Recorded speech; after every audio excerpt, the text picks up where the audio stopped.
2, 1. All right. Hello, everyone. This is Circle City News. Today is Saturday, February 5th. I'm Allie, and I'll be hosting today with Madison, Nevaeh. And today we have on Caitlin. So, Caitlin, I've known you for a little bit through a mutual friend and everything. So you're from Fort Wayne originally, right? Yep, from Fort Wayne originally. So you've been thrifting for a long time now, and we talked off camera about this business that you're starting up. What made you decide to go from thrifting and making this like a casual thing to opening up a business?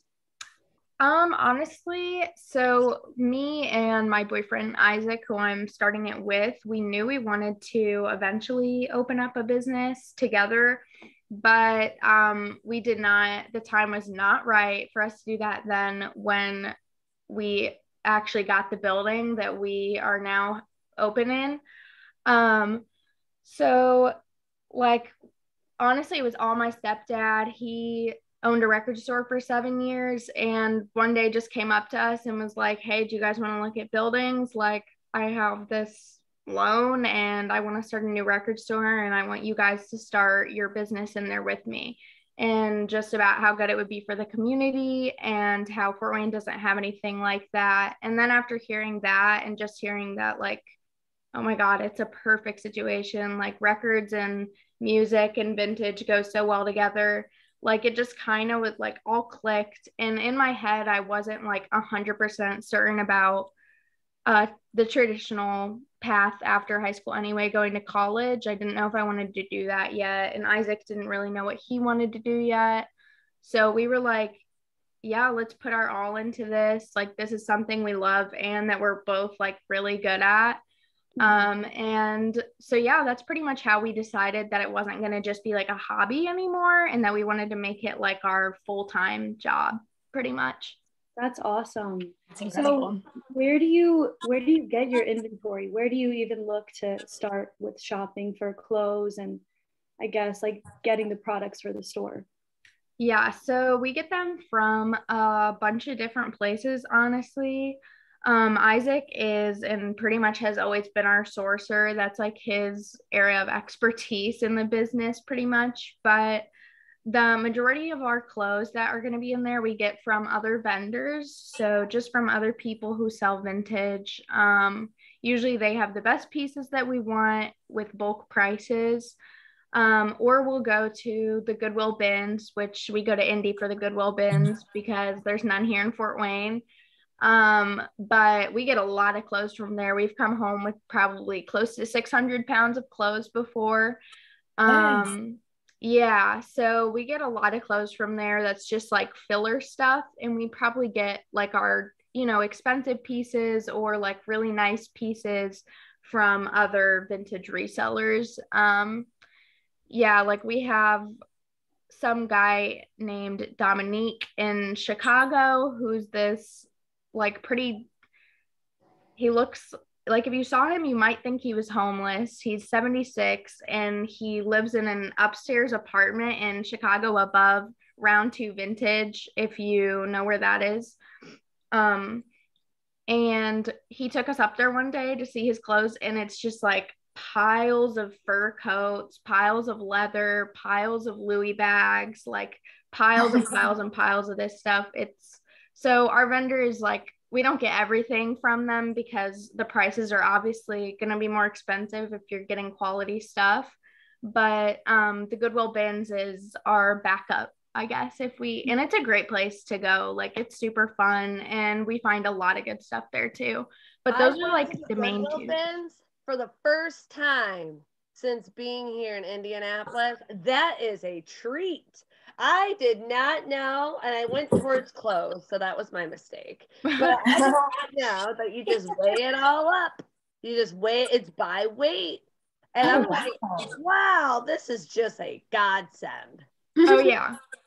Oh, yeah. It's insane. It's insane.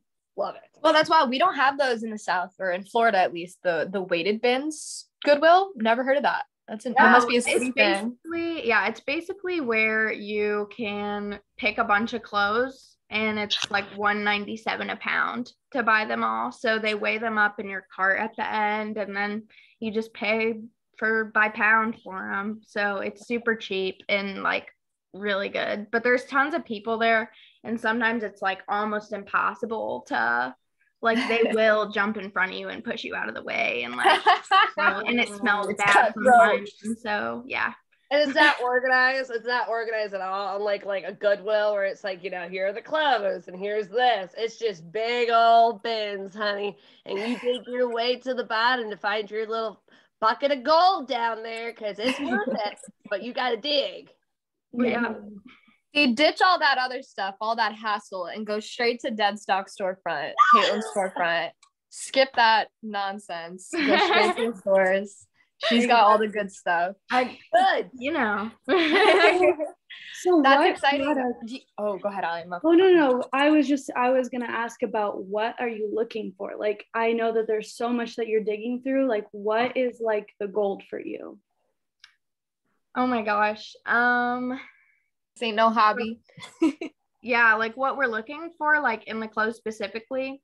Yeah, and like shoes, are you like looking for that too? Okay. Yeah, so basically there is a bunch of different types of vintage, pretty much. Like there's true vintage, which is like, I'd say anywhere from the 70s and earlier is probably true vintage. We're more just focusing on on like what kids wear today, as like a bunch of people say when I like explain it to them. It's stuff from the 70s, 80s, 90s, Y2K clothes, just stuff that there's not really a store for around yet, besides probably Naptown Thrift in Indy, one of my favorite places ever. But yeah, that's mostly what we're looking for. It's really easy now that we've been doing it for so long to like go to the bins and find vintage clothes, because like I know when I feel it, Isaac knows it when he sees it. Like we both just know what it is. And so yeah, we're mostly looking for stuff from 70s, 80s, 90s, early 2000s. That's what we're trying to gear our audience towards, just because we're trying to be more of like inclusive towards people our age who are getting into vintage and like thrifting and stuff. Like there is a vintage store in Fort Wayne right now. They mostly gear towards true vintage, and so there's not really anything like that in Fort Wayne at the moment. So that's what we're trying to be, is the first of the styles you see on Instagram and like, TikTok. Good for you. That's awesome. Yeah, I know you mentioned off screen, I think something about like how good that'll be for the community. And that's so true. Like you're definitely like paving a groove for something new in your community. Like that's what it's all about. It's awesome. It's freaking great. Thank you. Congratulations. Awesome too, to I'm really proud of you. That's awesome. Like these young people kind of thriving and creating this business, creating this sense of community by doing these types of things, because we have this atypical expectation for youth once they graduate high school, right? Okay, go to college, get a job, be in debt, society, get that 9 to 5, and I think it's cool that you and Isaac kind of took that atypical expectation and put that to the side and did something that is, something you're passionate about, and something that's, not atypical. It kind of and trailblazing in your community, that path for other people. That, it's not just, you don't have to just immediately go to college. You can try to do this different outlet, try to, there's other options, and you are very successful and somebody that, these people can look up to. So I can applaud you for that. Yeah, definitely. Thank you so much. Thank you. Okay, you mentioned that it was in the Fort Wayne, Indiana. And you said it was the old Wildwood Liquor Store location. Was that correct? So it's Wildwood Liquors, and basically it's a pretty iconic liquor store here. You'll see a bunch of people say like my parents' age and stuff, because it was a liquor store back then on Broadway in like I guess it was the not so good part of town back then. So like they got like shot up a lot and had a lot of gun violence go on, a lot of domestic violence in the neighborhood around and drug use. There isn't so much anymore. It's definitely getting better because of all the development Fort Wayne's done. But it's a very iconic building. Like the first t-shirt that they made, Wildwood Liquors, it was like shoot on down to Wildwood Liquors because they have so many shootings there. So we created that shirt and did our own kind of merch with it. But that's so punk. I love it. Take a bad situation. I know. And nobody's been in there for like years. So I made sure to like sage it. And like, it was like none of this negative energy before. Nope. Yes. So yeah, girl, you need to have me come in and do some protection spell work in that establishment, honey. We will make sure that place is cleansed. Come on down. Hey. Oh my God. So when is your official opening of the store? So this Tuesday is our opening. My gosh. Yeah, we were going to be open Thursday, but Storm came and she went, and we had to push her back. So yeah, we're opening Tuesday. We're having like a soft opening that's invite only on Monday, just to like, you know, get things up and running, and so that it'll be all of our closest friends and people there, and they won't care if we mess up or if how special.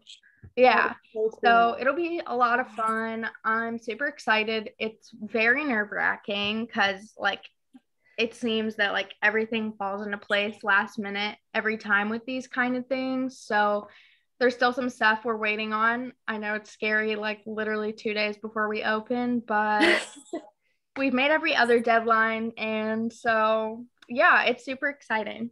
That's so funny that you said soft opening, because I don't know, okay, kind of off topic, but you know, on Schitt's Creek when he opens Rose Apothecary, whatever it's called. Apothecary, yes. What kind of opening are you doing? We're gonna do a soft opening, or we're gonna do, you know.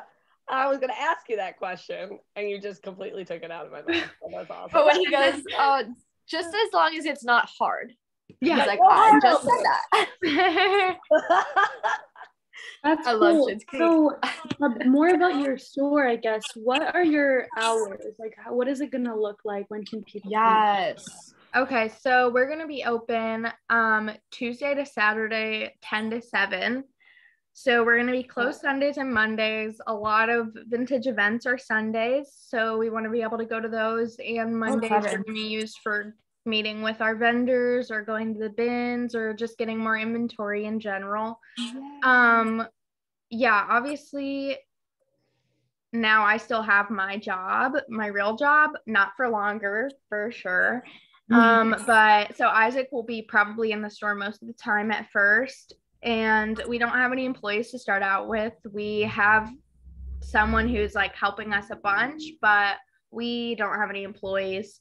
And also our business and my stepdad Morrison's, who's doing Welcome Back Records in the same building, are completely different LLCs. So we ring stuff out at a different cash register, records or close. Yeah, so just, you know, for tax purposes, and we didn't want to have a partnership business. We wanted it to be our own. So if we wanted to branch out from each other in the future, we could.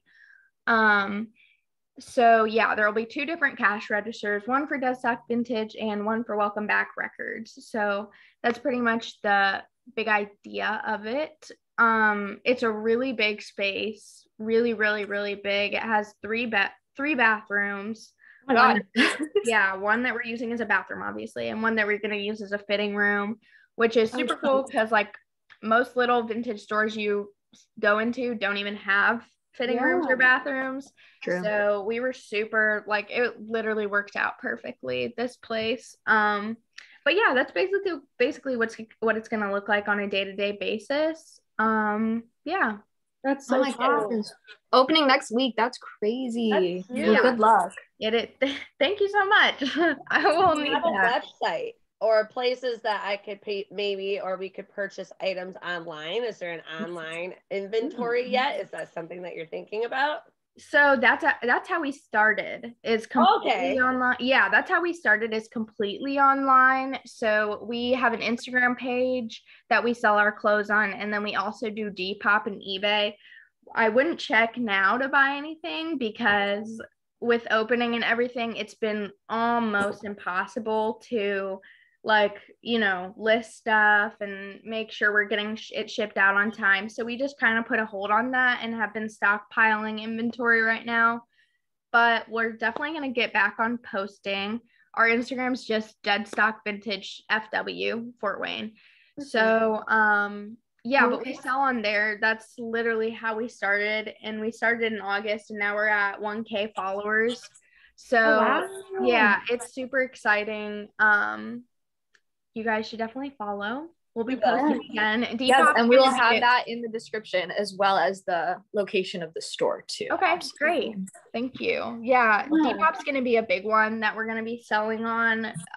But we've just been literally insanely busy with starting our store up. So yeah, I haven't gotten a chance to post new stuff.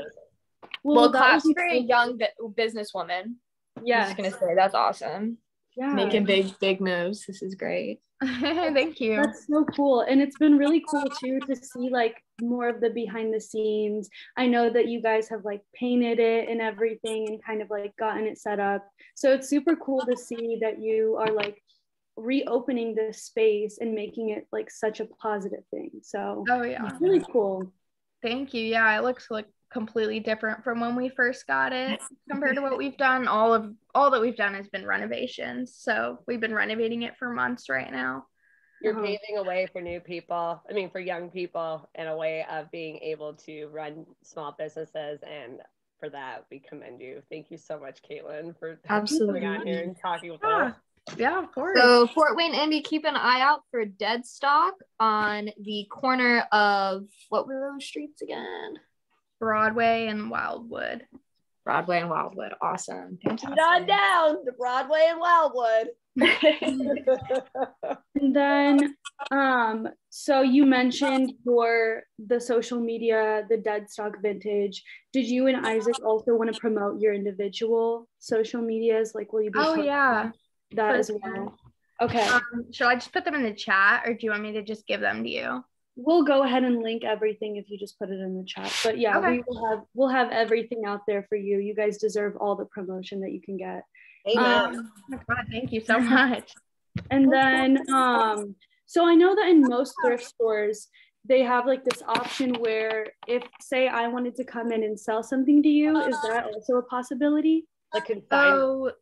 Wait, are you buying as well, like from like customers? The consignment, right? Here you Yeah, so actually, so both is a yes, we do both of that. So with the sneaker piece of the store, obviously it's very, very, very expensive to buy 25 pairs of sneakers and have them out on the floor by the time we open. Being 19 and 20 and just moving out, we didn't really have money like that. So we're consigning our sneakers at first. So we have a guy who has like a ton of sneakers, and basically it's going to be his sneakers in there. We're just going to take a percentage of the sales. And then he gets pretty much all the money from the sneakers at first, just to really get us up and on our feet, you know? Mm-hmm. And yeah, that's people coming in and selling stuff is like probably what we're most excited for when we actually open up, just because right now our vendors are in Indy, Chicago, Kentucky. Like, we have to drive far for all of them. So it's going to be really cool to have a place that people come to us and like bring us stuff. And I know that's what's going to happen with this. Like, people already do come to us asking to sell us stuff and just give us clothes to put in the shop and stuff. And so yeah, we definitely are interested in buying off people. We do store credit, gift cards, everything. So yeah, we definitely will buy off people who come to the shop. We already have actually had people into the shop and done some deals with them. So yeah, we do all of the above. That is so cool. That is so exciting for you guys. Yeah, we're looking for people to like consign jewelry or something like that. That's kind of in our lane or aesthetic or whatever. But yeah, it's a work in progress, but I assume it will be for like probably a couple years. So Congratulations. yeah, thank you so much. It's insane. It would be so exciting to see this come up. Well, thank you so much, Caitlin, for coming on today. It's been amazing talking to you and learning more about Deadstock Vintage. Right now, we're going to delve more into the news side of the segment. If you want to stay on or if you want to hop off, feel free to do whatever you want. But thank you again for coming on. Yeah, thank you, Caitlin, for sharing your story. This is awesome. Thank you guys so much for having me. I was so excited to do this. Oh, yay! Thank you. Yeah, nice to meet you all. Thank you. Of course. So, Allie, you got a news segment, or what are we thinking? Yeah, so I actually have some global news to share. Global news. So I don't know if you guys have been hearing about the Olympics and more of like the startup of that, but they actually started yesterday in Beijing, the Winter Olympics. They're continuing until the 20th of February. And it's, I know that today they have like freestyle skating, speed skating, snowboarding. Like snowboarding's, I think it's on later on tonight at 9 p.m. Eastern time, but just a bunch of cool things going on. So that'll be fun to check out. Yes, and I did. So that's nice to know. Yes, and I did see that you can stream it live on NBCOlympics.com. So if you're not sure where it is on TV, you can always stream it online at NBCOlympics.com. Noted. Yes. If that piques your interest, definitely check it out. I mean, it is kind of a rare thing. So I love the Olympics. I think they're sick. Beijing. I think it's kind of crazy. Yeah. Beijing. Of course, they'll politicize anything and just life. They'll do that. But I think the Olympics are so cool. Like to say I'm the best at this on the whole planet, and nobody can be like, no, you're not. You're like, no, my gold medal is I promise you, I'm the best. No, it's crazy. That is such a title. Like, yeah, right. Honestly, the Winter Olympics are crazy in comparison to the summer. I know everybody loves the summer, is just familiar with it, but the things that they do in the Winter Olympics, like if you do it wrong, you die. Like there's no margin for error. Like the one where they're in the little thing and they're going around that cart thing. Yeah.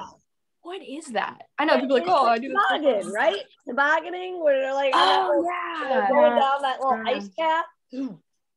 That's crazy. It's so fast. So fast. Oh, fuck. Yeah, so love the Winter Olympics. That's going to be a good time for the next 2 weeks. Amped up. Yeah.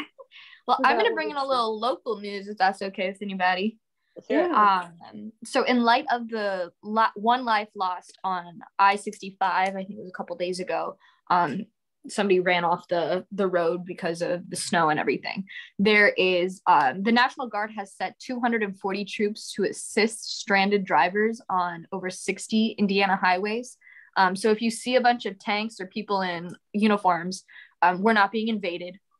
It's just because of the snow and it's dangerous to drive. So the National Guard's out there helping drivers navigate through the snow. Just a little bit. Well, I can't tell you how many times though I've seen like like the tanks on the highway. You're like, oh boy, what's happening? Yes. There must be something popping off, and then they're just being good Samaritans and doing their. Oh wow, they're being civil servants. That's new. That's nice. Yeah, it's nice that they're being proactive about this. I know I'm in Virginia right now and there's not really a lot of snow. It's actually warming up. But recently, I think it was like Thursday, there was a huge snowstorm. And in Fort Wayne, there was like, I don't even know, like 16 inches. Like it's insane. Oh yeah, no, the snow here is absolutely, well, here's the thing. Okay, I'm from Michigan personally, right? So yeah, I'm used to a little bit of snow here and there. I remember one day simply walking to school, going to Western Michigan University, okay? Walking to school, it was negative 32-degree wind chill, and there was still class. Okay, so when I came, having the first big snowstorm here in Indiana, right? First big snowstorm for me. I'm over here like, I could drive in this. I could drive in this. And then businesses like my restaurant De Roma in Carmel that I work at, we shut down the last few days. And for me, I'm like, this is why I have a Jeep life. But if you don't have four-wheel drive or all-wheel drive, you better stay your ass in the house, because you're going to get stuck out there and be even more concerned about the snow than you would be in the pleasure of your own home. Damn. Wow. So just be cautious out there, Indiana drivers. Snow is not a joke. No joke. Another little local piece of news. The Fountain Square Neighborhood Association has raised $24,000 in 20 days to fix and repair 1,000 feet of broken sidewalks in Fountain Square. And this just happened this past week. So the Fountain Square Neighborhood Association, if you're feeling charitable this February season, definitely reach out and donate to that cause, because they are working hand in hand to repair the city. So they're planning on doing 100 or 1,000 feet of broken sidewalks to make the space more livable and more walkable friendly. I think it was the term that they used. Walk friendly. I'm here for it. Right? That's pretty cool, I thought. I didn't know that the sidewalks were that busted. That's new news to me. I know the roads. Oh, I know the roads are busted. I have busted 5 tires, popped tires on since living in Indianapolis. So, oh my goodness. Yes. Wow. Yes. Wow. I'm not one to pop a tire. Okay, I've had my license since 16 years old, sweetheart. How am I getting this many pop tires and within 1 year? Right. Roads. Remember, I think it was had to be probably a handful of podcasts ago. We talked about how the government raised a bunch of money. The Indy government raised a bunch of money, like $1 million or so to start repairing the roads. I think in the spring or March time, they are supposed to be working on that. So definitely keep an eye out for that. And if not, talk to your local representatives and kind of get the scoop there. Yeah, that's definitely. And I like that the repairs and everything, it's happening also in Fountain Square area, because I know that for me, when I first moved to Indy, Fountain Square was kind of an area where I would take people who wanted to visit. It's just such a beautiful public place. It's cute. Okay, you guys know what Fountain Square is. You've heard of it before. Yes. Oh yeah. Oh, nice. Yeah, so it's nice that they're doing that there, especially. So raise the bar too. So it's like downtown. You got this nice little area. You got the little monument that's right there in the center of downtown, and you got the Columbia Club. You got the mall. You got all this different stuff going on downtown, and it is kind of a big touristy part too when people come and visit Indy. Mm-hmm. So having those sidewalks and whatnot being revamped, that's going to be important. Yeah, exactly. Especially with all of the restaurants and new restaurants opening up in that area, that will be really good. Huge. Oh yeah, got it out. Does anybody have any more news? Oh, sorry, Allie, go ahead. We've been doing so I have a quick little sports segment to talk about. So I don't know if you guys are into football or into anything following the NFL, but Tom Brady actually retired. He announced his retirement on this past Tuesday from the Super Bowl and from just his career. He's not going to be in the NFL anymore after 22 seasons. Wow. So, was he scheduled? Is his team in the Super Bowl this year or no? No, I think that's it's debatable, but that's part of the reason too, is they're not really in it. And I'm not losing. I'm out. Doesn't Tom Brady wear Uggs?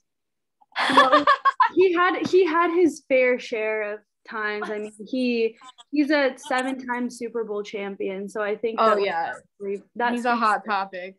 Yeah. I mean, I get it, Tom Brady.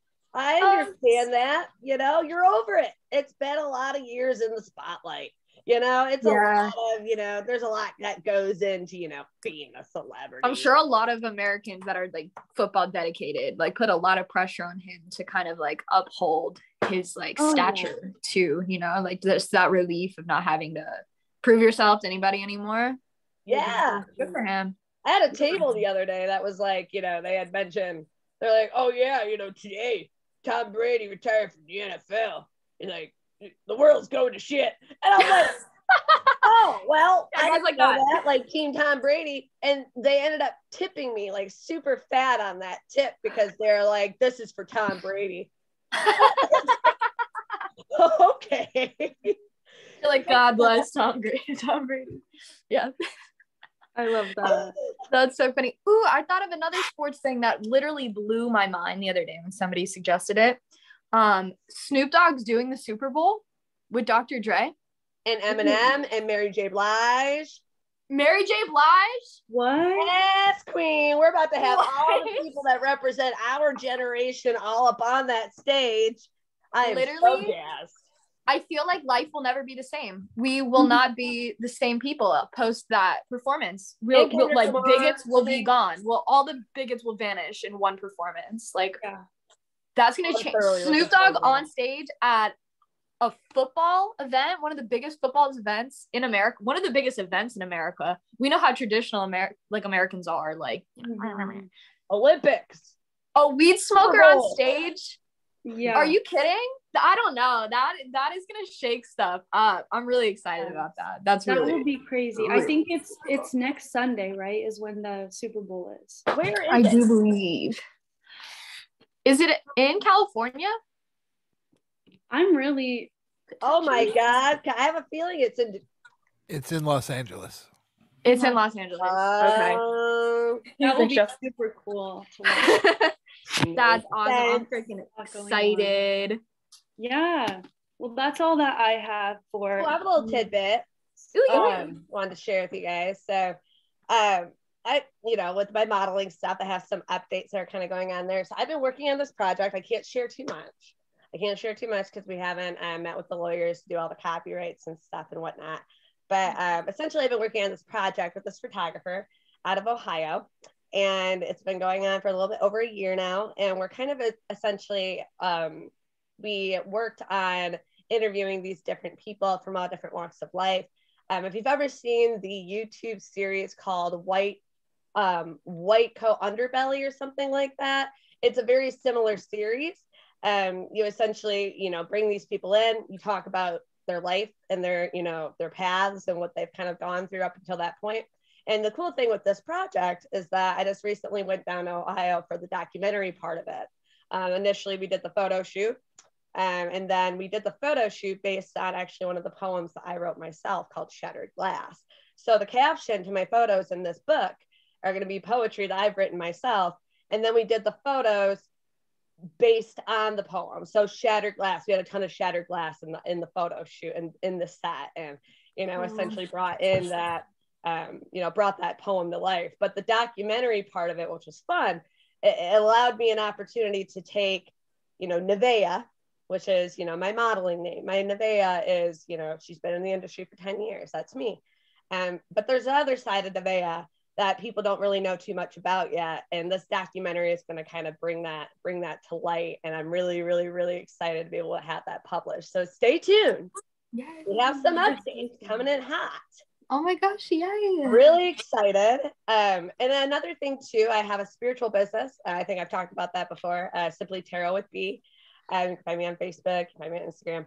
But essentially, I've kind of revamped up and redone some things with my spiritual business too. They're kind of more efficient and whatnot. And, I've just had a client reading from a client in Canada the other day. I had a client back home in Michigan, and I've kind of been putting it off, because I've had other fish to fry. And, I've been kind of coming in now with some new monthly specials and some new things going on. So if you ever had a reading, if you've ever needed some guidance or some spiritual understanding, holler at your girl. I'm here for you. I'm back and I'm live. And Nevaeh, you do readings that are tarot and crystal healing via your online portal. That's how people can find you. Awesome. And the name of that was, one more time, I'm so sorry. Facebook.com/Simply Tarot with B, or you can find me on Instagram, Simply Tarot with B. I do tarot readings. I do pendulum readings. I'm a spiritual medium, so I assist clients in contacting particular spirits for them to connect with and kind of have these conversations with. And I do different kinds of spell work as well. So if there's any sort of need, or any sort of curiosity, feel free to hit me up. I know that my rates compared to other people that are in this industry are significantly lower because, and personally, I feel like if you're gifted, right, and you have these gifts, it's kind of a responsibility, not necessarily something that you make money off of doing, right? But, you know, it does have a physical, spiritual, and mental impact on me, especially when I'm embodying a spirit and doing that type of work for a client, because I take on the way that that client maybe passed away. So if they had a heart attack, during the reading, I'll have severe heart pain. Or, you know, if they died of lung cancer, I'll have difficulty breathing. Oh my God. Those things kind of like play a role in those rates, but, you know, I'm a lot cheaper than the average Joe because I just kind of can't bring myself to charge money for these types of things, you know? So, well, you're a light worker. Yeah. You're not a money worker. You're, you know, sending the spiritual message. Yeah. And it's funny, you know, really quick little tidbit here. I had a client, a regular client. She contacted me the other day, got a message, and this is for everybody just to hear this out too, forewarning. She got a message from somebody on TikTok. And TikTok's a really big platform for people that read tarot, right? So she got a message from somebody on TikTok that was an apparent tarot reader, and just awful. It said, yo, we have a message for you. I have a message for you. You know, are you interested? First of all, people will never contact you saying they have a message for you. It's a very rare occasion that somebody would ever do that. Okay. Keep that in mind. And they're like, no, thanks. You know, my client, Amanda was her name. Shout out to Amanda. She was like, no, thanks. And essentially this person then proceeded to tell her that she was going to die and that death was upon her. Right. So she's freaking out. Naturally so, right? Contacts me because, you know, I'm her person. And she's like, what is this? Right? What's going on? And we kind of broke it down. I broke down some other things that are going on in her life. We did a reading and it lasted a little over an hour. And essentially, you know, it was bullshit. Okay. No one's going to tell you, hey, you're going to die. Okay. So that's just messed up because spirit's weird about life and death. Okay. You'll rarely get any specifics when it comes to life and death, everything around it. But when this person's like, you're going to die, you need this reading. I was just quick to be like, we need to look further into this. Right. But the moral of the story is that keep an eye out for these types of readers. There's a lot of people that just read the cards just to read the cards. And then there are people that, you know, do this for the money. Right. Yeah. And clearly this individual was reaching out to this client and using a scare tactic to be able to get them to pay them for a reading. And that is just never going to happen because that's messed up. So no worries, you know, no worries, but just keep an eye out for these fake people because, you know, like I said, there's a lot of people that are gifted and not really gifted. There are people that just read the cards. And somebody like me, I hear it and then I see it. So you get like that double effort there. Cool. But just don't trust these TikTok readers, Don. Yeah, that's a good forewarning because I've gotten some Twitter and some Instagram DMs from people that do the exact same thing. And they gave me a reading too. And I was like, no, thank you for your time. And she like proceeded to like message me 6 times. I was like, okay. I'm all about the community, but y'all need to like back up. And don't get me wrong, you know, I often have people, I have spirit will knock on my door and be like, knock, knock, I have a message for you. This is for this particular individual, right? But what happens is that time is fluid, right? So this message that's coming to me for this person will eventually come to me seeking this message. Unless it's something like, and rarely is it ever, you know, a health thing, you know, keep an eye out, something coming your way, like a warning, which rarely happens, you know, they will come to you. And any tarot reader that's like pushing their agenda or any spiritual healer or, you know, medium that's kind of just blowing you up like that, 9 times out of 10, you know, they're not authentic. And you really want to find that person that is authentic and can kind of not only give you that detailed, descriptive, accurate reading, but also, you know, keep it real at the same time. Because I can't tell you how many times I've done a reading for a client. I'm like, I'm really sorry to put this way. And it's kind of forward and kind of blunt, but things ain't going to work out with so-and-so. Right. This is sorry about that. You know? Yeah. Tell it how I see it. But, you know, these people are fraudulent sometimes, and it's disappointing 100%. because it gives Yeah. the industry a bad look.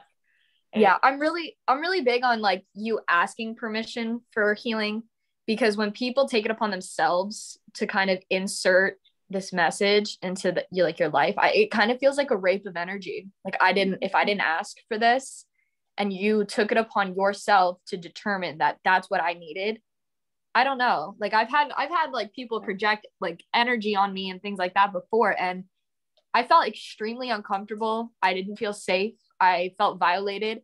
And then I never had a conversation. Like there was never a discussion about it after. It was just like something that happened. And I was like, no genuine people would ever put you in a situation where you're looking for healing that they would make you feel violated. Mhm. That's not real. Magic Not real. with spiritual healing, with Reiki, with all of this stuff that falls under that realm. I always say this to my clients, and I say this to everybody: consent is key.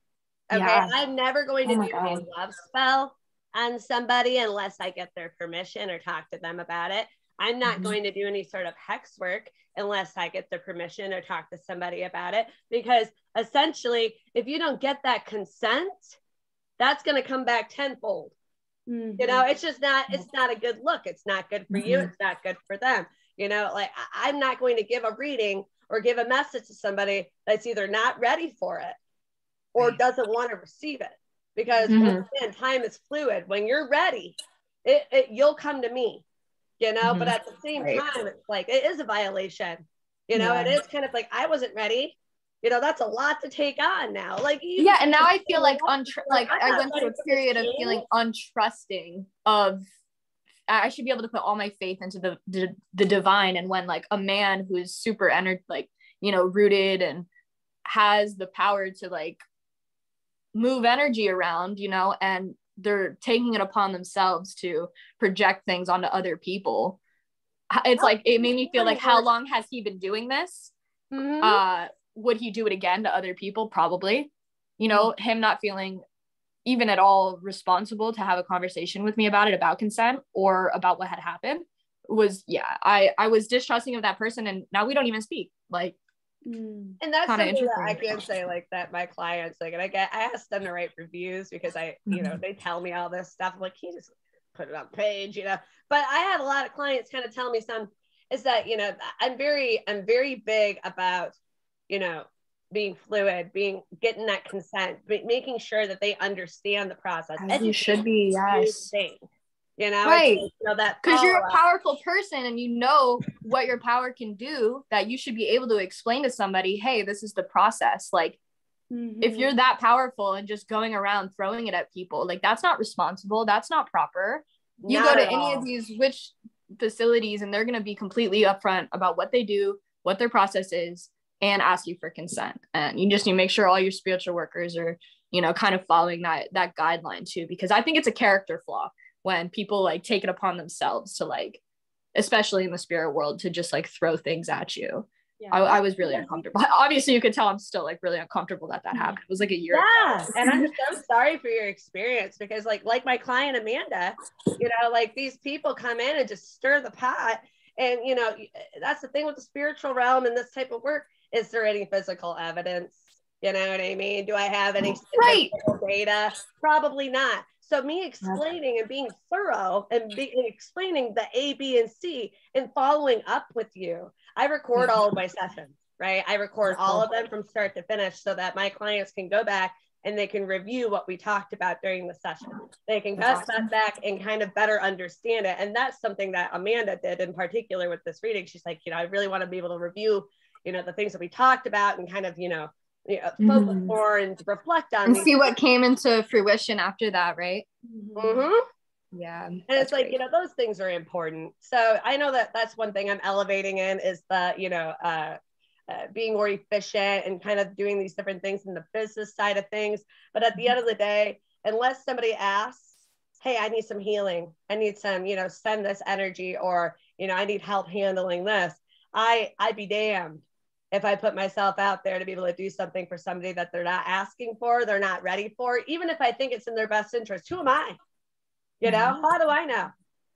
You know, Yeah, I'm just a medium and I might know A, B, C, D, and E about, you know, things to come in your life, but who am I to know when it's your time to receive that? Yeah, You know, that's on definitely. you. It's on you. When you're ready, I'm here. And I'll leave that at 100%. that. Yes. Well, definitely all of our listeners, make sure you pop in for our February 22nd show. We're going to be having a spiritual episode that'll probably run a little long, and we'll have an interview with a spiritual worker and a breath worker. And Nevaeh is going to, I think, put all her altar stuff and everything and maybe do a little reading or tutorial. I don't know. We're going to have a good time that day. Yes. So make sure you guys pop out for that. Don't we have a Valentine's Day special going on too? Yes. Say that we were gonna have a episode about, you know, love stuff. We're gonna do some review of the different toys that we were talking about. Remind me. Definitely. Yeah, I think that is next weekend. So make sure to tune into that as well. Yeah, pop in February. Definitely all about love. I'll get a little review with the Lush 2. I don't know if anyone's ever heard of it, but it's a love sense toy, and essentially it's a Bluetooth sex toy that you use, and your partners from long distance can control it using an app. So I'm going to have a very thorough review for you folks next week about how that works out and what that's all about. So stay tuned. Yeah, we're excited. All right. Well, thank you, everyone.